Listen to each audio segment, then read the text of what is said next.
Welcome to this presentation about Japan's circularity, which gives an overview of Japanese policy, innovation, technology and industry contributions towards achieving the Paris Agreement in relation to circular economy.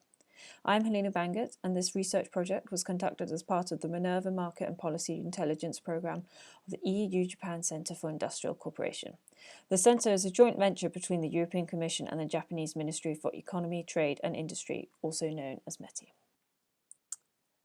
This presentation will cover 4 different topics: Japan's circularity, which will define and explain circular economy, Japan's awareness of this, its policy, and a quick comparison with EU's circular economy policy. Then we will look at the circular businesses in Japan, at the size of the circular economy market, circular economy business model examples, and also briefly some organisations promoting the circular economy in Japan. Then the presentation will look at third market collaboration, which is Japanese European companies collaborating in a third market.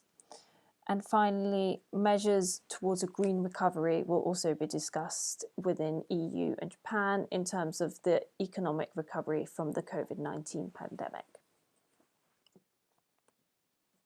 So what is the circular economy? Our current economic system is a linear system based on a take, make, dispose, extractive system. The circular economy is a shift away from this, focusing instead on a transition to renewable energy sources, decoupling our economic activity from consuming finite resources, and designing waste out of the system.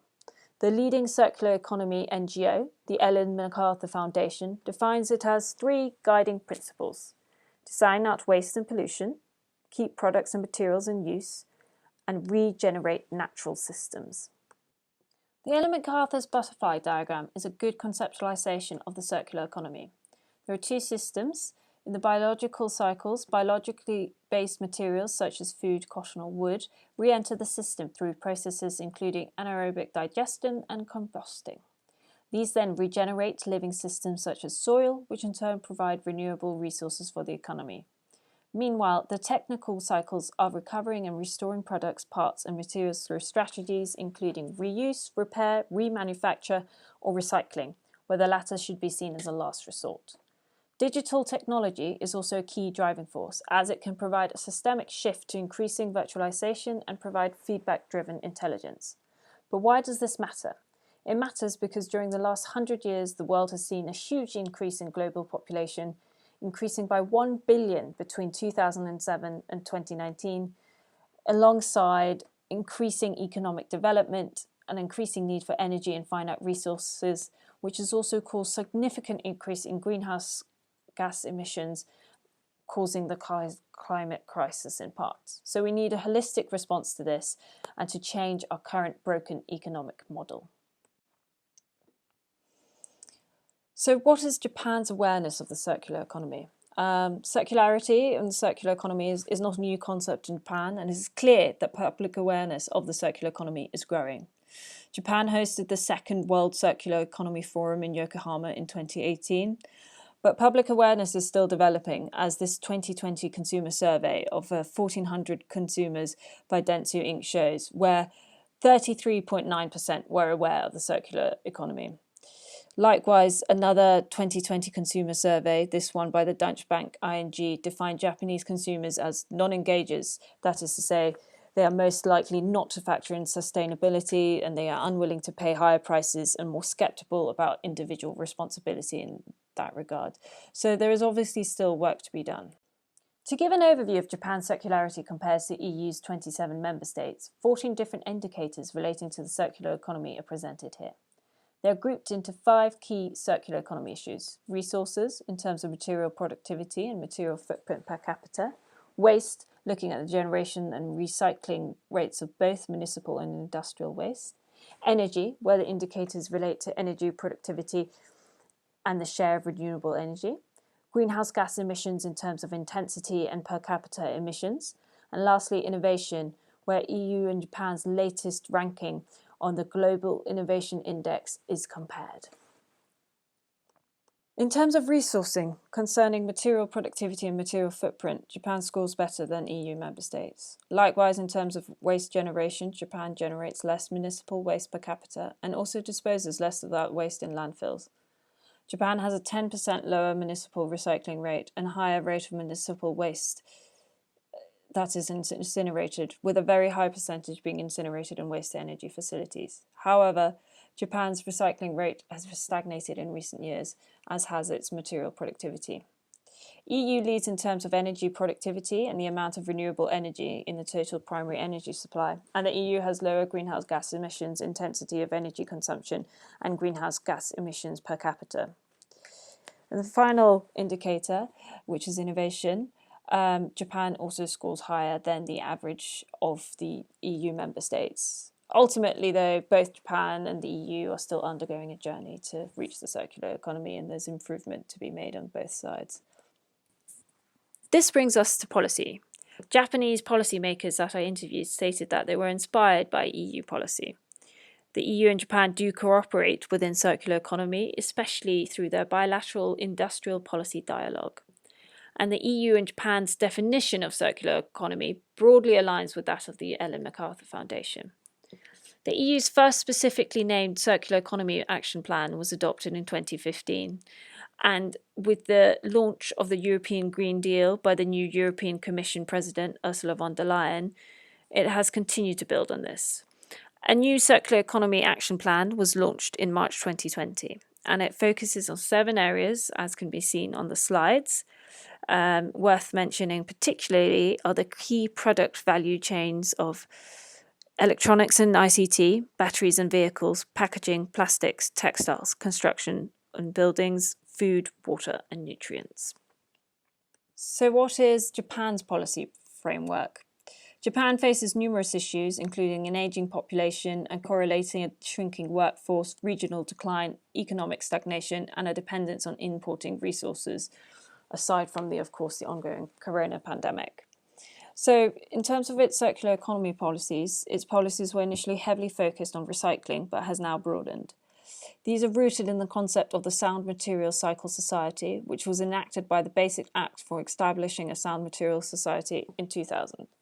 3 years later, the Fundamental Plan for establishing a Sound Materials Cycle Society was enacted, which has targets for resource productivity, recycling rates, and the final waste disposal amount. It is reviewed every 5 years by the Japanese Ministry of Environment. Other recent policy initiatives are the Ministry of Environment's concept of a circular and ecological economy launched in 2018. The aim is a low-carbon, autonomous and decentralized society with a local production of renewable energy. Each region will therefore take advantage of its own resources, working together with the other regions to carry out complementary, so-called symbiotic exchanges based on the exchange of natural resources and economic resources, such as investments and. Another notable development is METI's release of the report The Circular Economy Vision 2020, which was published in May of this year. It highlights the need for Japan to transition to a circular economy and for Japanese companies to see it as a business opportunity.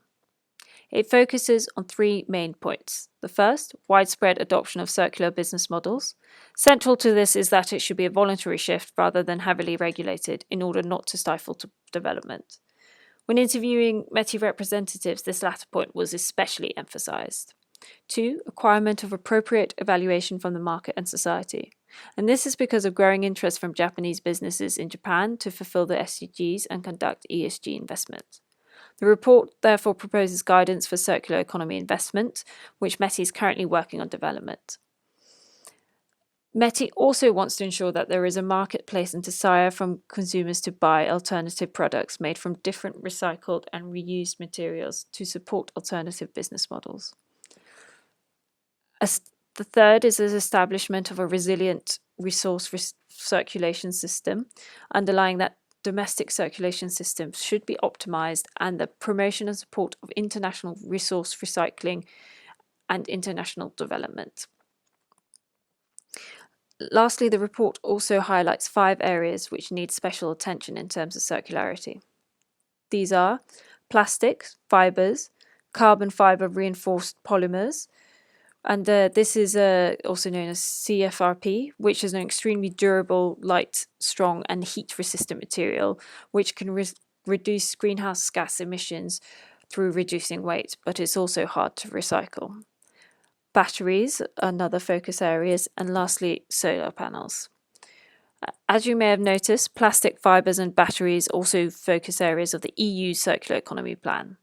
Plastics in general is a key topic, and especially marine plastic waste, which was a key focus of the G20 meeting in Osaka in 2019 when Japan hosted. And the Osaka Blue Ocean Vision was announced, which sets to reduce additional marine plastic litter to zero by 2050.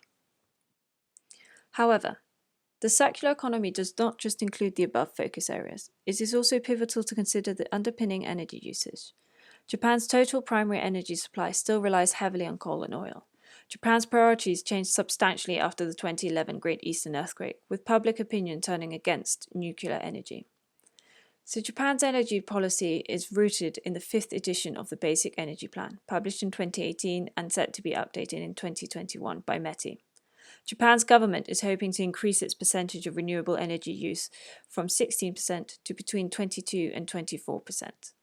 Within the different renewable energy sectors, Japan wishes to increase the following percentages: geothermal with 0.2% to between 1 and 1.15%, biomass from 0.2% to between 3.7 and 4.6%, wind from 0.6% to 1.7%, solar photovoltaic from 5.2% to 7%, and hydroelectric from 7.9% to between 8.8 and 9.2%. For the 2019 fiscal year, renewable energy already accounted for 18.5% of Japan's power generation. So there have been calls to increase Japan's targets for renewable energy. In a notable policy shift, in his first policy speech to the Japanese Diet as the new Japanese Prime Minister, Yoshihide Suga announced that Japan will pledge to cut greenhouse gas emissions to net zero by 2050. Likewise, the Japanese Minister for the Environment, Shinjiro Kusumi, has announced that he wishes to set higher targets for renewable energy in the next revision of the Basic Energy Plan. So it is an exciting time, and my report further details 3 especially interesting areas for European companies, which is within offshore wind, solar, photovoltaics, and biomass. So now that we've had a brief overview of Japan's circularity, what is the size of the domestic market? A 2020 Ministry of Environment report on the size of Japan's environmental industry states that it reached a record size of approximately 105.3 trillion yen in 2018, which is a year-on-year increase of 3.1% and roughly 1.8 times the size of the market in 2000, meaning that it now accounts for 10.1% of all of Japan's industry. It employs approximately 2.61 million people, and the report estimates that the entire market will grow to a value of 133.5 trillion yen in 2050. To look at this more in depth, I give some examples of circular business models operating in Japan. These are taken from the 5 circular business models defined and used by several bodies, including the World Business Council for Sustainable Development, Accenture, and the OECD.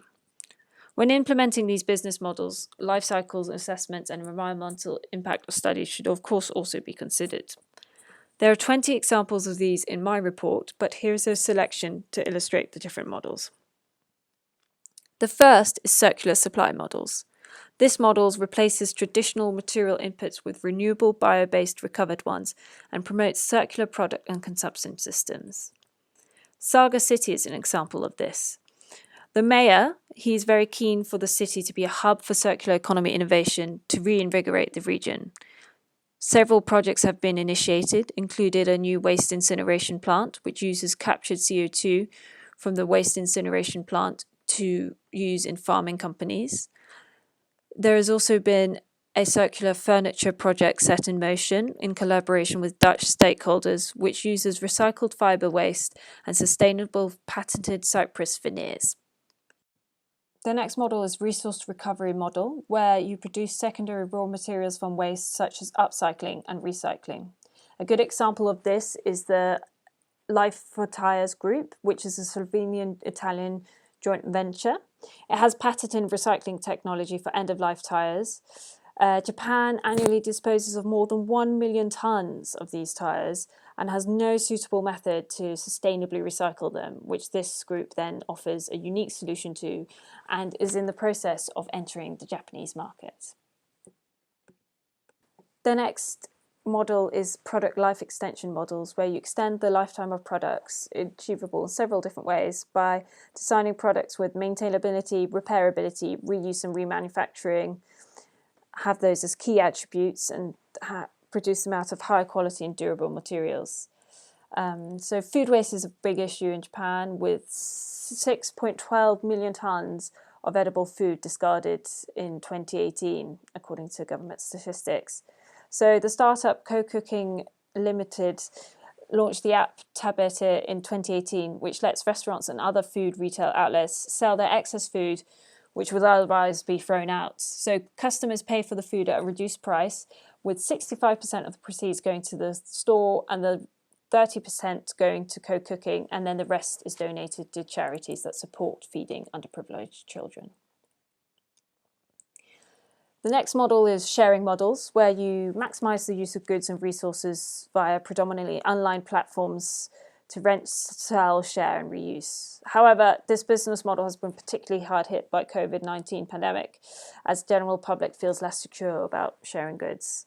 So one of the most predominant examples of this in Japan is Mercari, which has Japan's largest marketplace apps, which allows users to sell items to each other. In early 2020, the app had 15.38 million monthly active users. And in September 2019, it also launched reusable packaging for smaller items to be more circular. The final model is products as service systems. And this business model is focused on supplying a service rather than a product. And there's two companies which are interrelated here, which is Air Closet Inc., which is Japan's largest women's clothes rental services and has over 200,000 users. And for monthly fee, subscribers can rent clothing and return them. The company is also trying to become more circular by trying to reduce apparel waste. They have begun Share Closet, where users can send in unwanted clothes, which are then repaired, and then you can rent them, or they are recycled. Air Closet also has a partnership with Joeplan Inc., which has a project called Bring, where it collects used clothing, which are then recycled into new clothes or car interiors, etc. And so via Bring, Joeplan has recycled 3,000 tonnes of clothing. And so apart from these circular business model examples, there are also several organisations promoting the circular economy in Japan, such as the Circular Economy Japan and Circular Economy Hub, and more examples of these will be found in my report. Another important aspect of the circular economy is that it must be a global solution. This links in with the EU's Circular Economy Action Plan and METI's Circular Economy Vision, which both highlighted the importance of a global circular economy. Therefore, the growing trend of third market collaboration is important to highlight. This is defined as when EU and Japanese companies collaborate in a third market outside of the EU and Japan, and of which the EU-Japan Centre also recently has published a report by Masumi Mabo. This third market cooperation is supported by the three recent agreements between the EU and Japan: the EU-Japan Economic Partnership Agreement, the EU-Japan Strategic Partnership Agreement, and the Partnership on Sustainable Connectivity and Quality Infrastructure between the European Union and Japan. The third market cooperation can be mutually beneficial for companies, and so there are several drivers here. It can heighten companies' competitiveness by working together to access new markets. They can complement each other's strength in terms of market intelligence, technology, financing facilities, alongside cultural and historical ties that Japan or EU member states may have in Southeast Asia or Africa. It can reduce costs, and the companies can also share risks. So these corporations often take the shape of a large Japanese trading house, such as Itochu Corporation or Marubeni, cooperating together with other large European corporations. But European SMEs have also been approached for specific technological solutions, so it is feasible. In interviews with stakeholders, both within the private and public sectors, several further drivers were also mentioned in relation to the circular economy. Many interviewees were positive, saying that they saw clear interest from Japanese companies who wanted to focus on trying to achieve the SDGs, and they were especially interested in collaborating with European companies who can supply needed niche technological solutions, local know-how, and also have similar compliance ideas. This is also partially driven by growing awareness of the circular economy in Japan. Likewise, EU companies saw a benefit in entering a third market due to the difficulties of accessing the Japanese market because of barriers such as a saturated market or difficult regulations. Some interviewees also underlined that their partnership with a Japanese company was seen as a mark of quality to show to other markets, especially in Asia. So most European companies were interested in the Southeast Asian markets, and while Japanese companies were interested in predominantly African markets, with solid waste management solution, and especially regarding plastics, was seen as a trend. The final subject to broach is the economic recovery after COVID-19. Both Japan and the EU have suffered, but this crisis also offers an opportunity to build back greener and better, with leaders in Japan and the EU highlighting green and circular solutions, because the climate crisis will also continue despite the pandemic. In terms of actual effects, Japan has seen a GDP contraction of 5.3% by the end of 2020 compared to 2019. To combat this, it has 3 economic relief packages announced, totaling 307.6 trillion yen. Out of this, a little over 2 trillion yen is set aside for green recovery measures, which is a newer development as the initial 2 plans under the former Prime Minister Shinzo Abe did not have the same green focus. So this is a positive step in the right direction. In addition, Japanese Environment Minister Koizumi has also launched the platform for Redesign, which is a website which shares information about the different policies and actions taken by national governments towards a green recovery from the pandemic.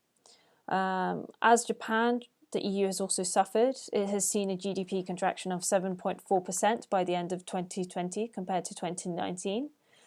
In response, a €750 billion recovery fund named Next Generation EU and a reinforced EU budget totaling €1.82 trillion has been proposed.